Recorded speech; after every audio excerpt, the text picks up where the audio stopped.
Hello बच्चों, आज हम पढ़ेंगे कक्षा 10वीं का अध्याय 3 एक चर का द्विघात समीकरण। तो इसका पहला प्रश्नावली को हल करेंगे। उसका पहला प्रश्न है, निम्नलिखित में से वर्ग समीकरण चुनिए। ठीक है, तो इसमें हमें वर्ग समीकरण को चुनना है। तो इसका हम पहला प्रश्न को देखेंगे। पहला प्रश्न को देखेंगे कि यह वर्ग समीकरण है या नहीं। ठीक है, तो पहला प्रश्न है यहाँ पर x का वर्ग प्लस 3x माइनस 2 बराबर 0। तो इससे हमें बताना है कि वर्ग समीकरण है या नहीं। तो यह वर्ग समीकरण है। देखिए ध्यान से, यहाँ पर है x का वर्ग, फिर उसके बाद यहाँ पर है 3x, मतलब x का एक घात है। यहाँ पर x का दो घात है, फिर एक घात है, उसके बाद इसमें घात नहीं है। तो ये क्रम से है। तो ये क्या हुआ, वर्ग समीकरण है। जो क्रम से रहता है, वर्ग के बाद से, वो वर्ग समीकरण है। ठीक है, जैसे कि इसका हम दूसरा देखेंगे। दूसरा में है x का वर्ग प्लस 1/x बराबर 1। ठीक है, तो यहाँ पर देखिए x का दो घात है, फिर उसके बाद x है, लेकिन उसके बाद यहाँ पर एक और संख्या नहीं है, सीधा बराबर है, उसके बाद 1 दिया है। तो यह वर्ग समीकरण नहीं है। ठीक है, ऐसे ही हम देखेंगे तीसरा क्वेश्चन को। तीसरा क्वेश्चन में दिया है 9x का वर्ग माइनस 100x माइनस 20 बराबर 0। तो यहाँ पर x का दो घात है, उसके बाद एक घात वाला है, उसके बाद इसमें घात नहीं है और बराबर में है 0। तो ये क्या है, यह वर्ग समीकरण है। तो इसमें का पहला वर्ग समीकरण है, दूसरा वर्ग समीकरण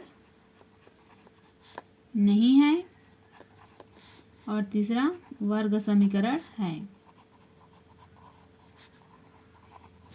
ठीक है, ऐसे ही इसमें और क्वेश्चन है, उसको आप लोग बनाइएगा। हम अगले क्वेश्चन में जाएंगे। तो हम अगले क्वेश्चन में जाएंगे। तो प्रश्नवाली 1 में इतना ही है, हम प्रश्नवाली 2 को हल करेंगे।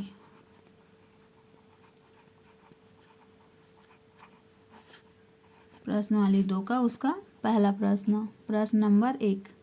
प्रश्न नंबर 1 में दिया है, जांचिए कि दिए गए मान समीकरण के मूल है अथवा नहीं। ठीक है, तो हमें जांचना है कि जो समीकरण दिया है वह मूल है या नहीं है। ठीक है, तो इसका प्रश्न 1 का पहला क्वेश्चन है, 2x के वर्ग plus x minus 6 equal to 0। और है इसमें इसके साथ x बराबर 2 और x बराबर माइनस 3/2 है।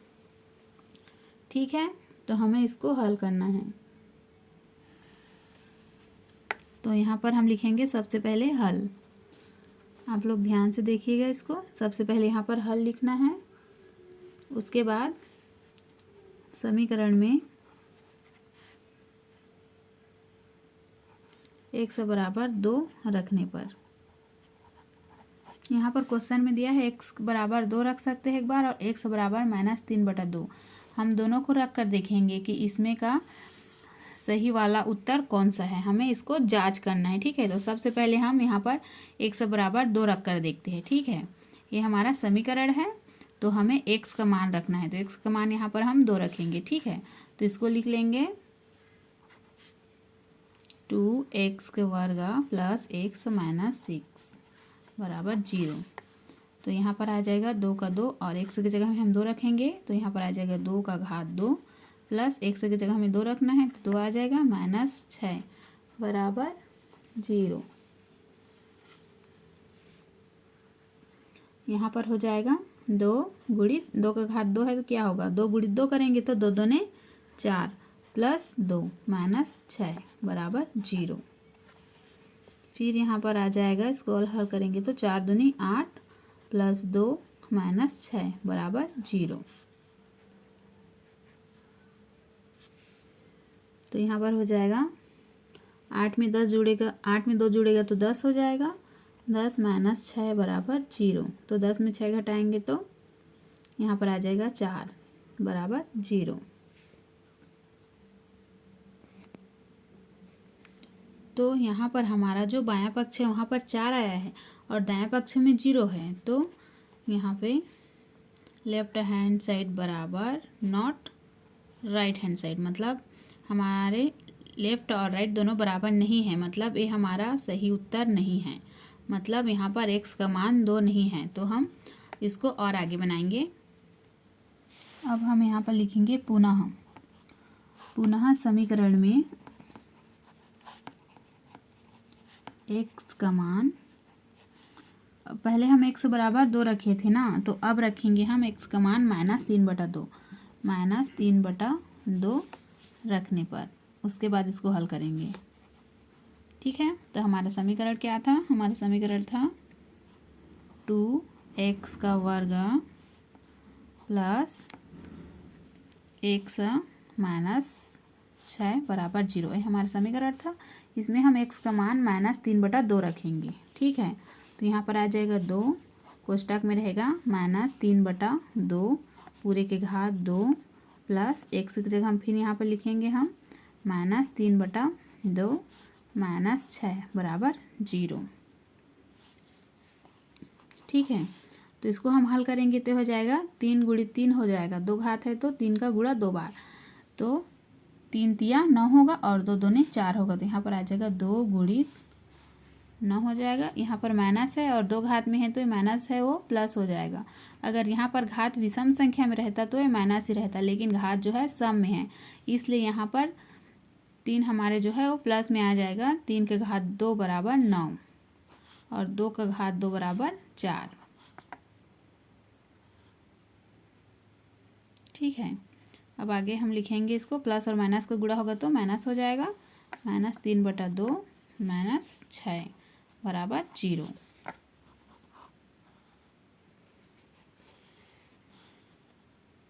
फिर यहाँ पर आ जाएगा, एक कटेगा, 2 एकम 2 और 2 दूने 4, तो यहाँ पर आ गया 9/2 माइनस 3/2 माइनस 6 बराबर 0।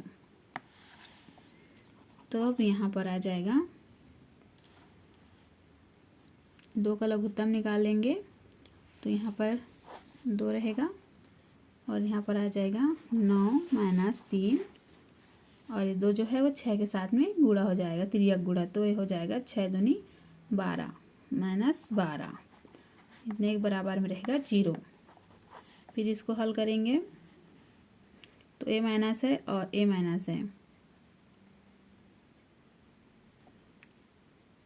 तो माइनस और माइनस से जुड़ जाएंगे आपस में, तो हो जाएगा -15। तो फिर -15 में हम 9 को घटाएंगे तो यहाँ पर आ जाएगा हमारा आंसर 9 माइनस 15 बराबर 0, और 2 जो है इसके साथ में गुणा हो जाएगा, तो 0 के साथ में किसी भी संख्या को हम गुणा करते हैं तो भी 0 हो जाता है, तो 2 यहाँ पर जाकर 0 हो गया है। ठीक है, इनके साथ में भाग था तो इधर जाके 0 के साथ में गुणा हुआ है तो ये 0 हो गया है। तो हमारे पास क्या बचा है, 9 माइनस 15 बराबर 0। तो -15 में 9 घटाएंगे तो हमारे पास आएगा -6 बराबर 0। तो यहाँ पर भी हमारे लेफ्ट हैंड साइड और राइट हैंड साइड दोनों बराबर नहीं आया है, मतलब बायां पक्ष बराबर नहीं है दायां पक्ष।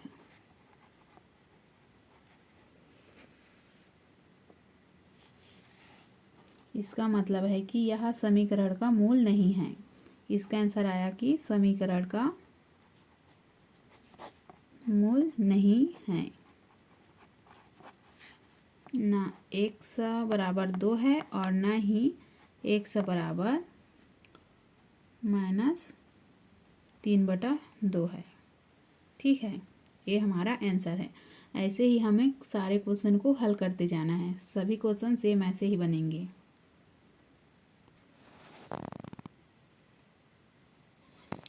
तो आगे क्वेश्चन सेम ऐसे ही है, उसको आप लोग बनाइएगा, सेम ऐसे ही बनेगा। हम देखेंगे अब प्रश्न नंबर 2 को। तो प्रश्न नंबर 2 में दिया है द्विघात समीकरणों का मूल ज्ञात कीजिए। ठीक है, तो यहाँ पर द्विघात समीकरण दिया हुआ है तो हमें इसका मूल ज्ञात करना है। ठीक है, तो इसका पहला प्रश्न है x - 4, उसके बाद है कोष्टक बंद x - 2 बराबर 0। ठीक है, तो इसको हम हल करेंगे। तो यहाँ पर सबसे पहले हल लिख लेते हैं। इसको हल करेंगे x - 4 बराबर 0, या फिर इसको भी ले सकते हैं x - 2 बराबर 0। दोनों के बराबर में क्या है, 0 है। तो यहाँ पर x बराबर 4 आ जाएगा। x पक्षांतर करेंगे तो 4 उस साइड चला जाएगा, तो x बराबर 4 आ गया। या अगर इसको भी करेंगे तो x बराबर यहाँ पर आ जाएगा 2। ठीक है, तो इसका उत्तर है x बराबर 4, x बराबर 2। यही इसका आंसर है। एकदम बहुत सरल है, इसको आप लोग बना लोगे। एक और क्वेश्चन बना के बताती हूँ। देखेंगे हम प्रश्न नंबर 3 को। प्रश्न नंबर 3 में दिया है x - 7 का पूरे का वर्ग बराबर 0 है। ठीक है, तो अब इसको हल करेंगे।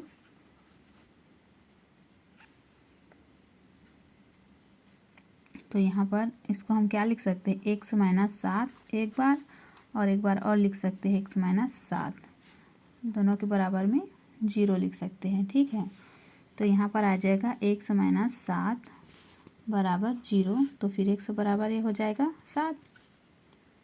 ठीक है, और इसको भी हम लिखेंगे तो यहाँ पर यह लिख सकते हैं और x - 7 बराबर 0, उसके बाद यहाँ पर आ जाएगा x बराबर 7। तो इसका आंसर आ गया x बराबर 7 और x बराबर 7, ये इसका आंसर है।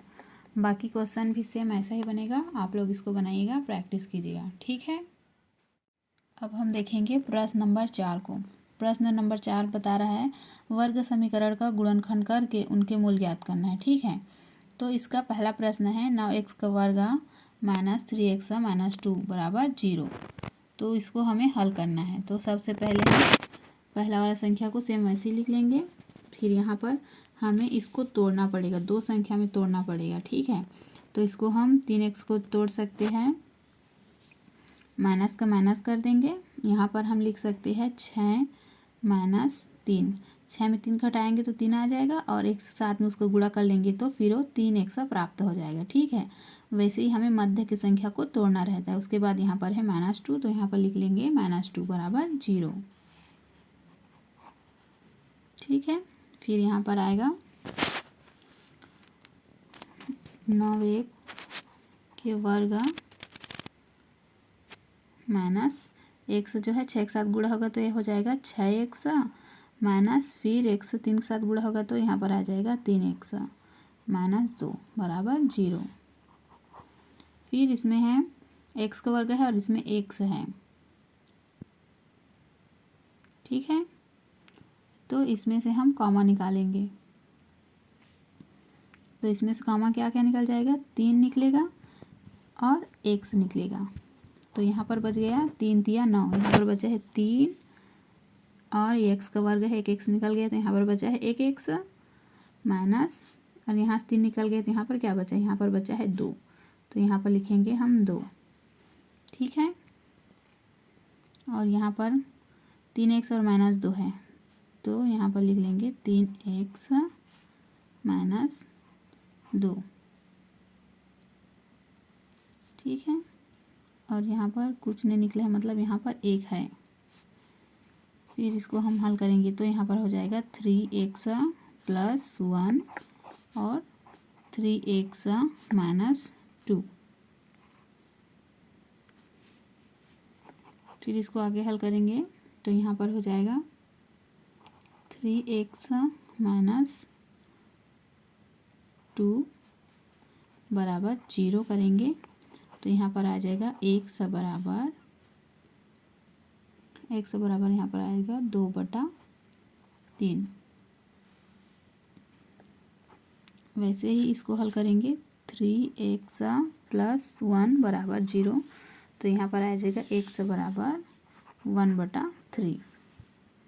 ठीक है, और यही हमारा आंसर है। तो हमें इसी को सिद्ध करना था। तो यहाँ पर हमारा आंसर आया है कि x बराबर 2/3 और -1/3। ये पक्षांतर हुआ है तो यहाँ पर माइनस का चिन्ह रहेगा, -1/3। तो ये द्विघात समीकरण का मूल है। ठीक है, हमें इसी को बताना था कि ये मूल है या नहीं है। तो हमने इसको गुणनखंड करके इसका जो मूल है उसको हमने ज्ञात कर लिया है। ये हमारा आंसर है। ऐसे ही आगे क्वेश्चन भी सेम ऐसा ही बनेगा, आप लोग उसको बनाइएगा।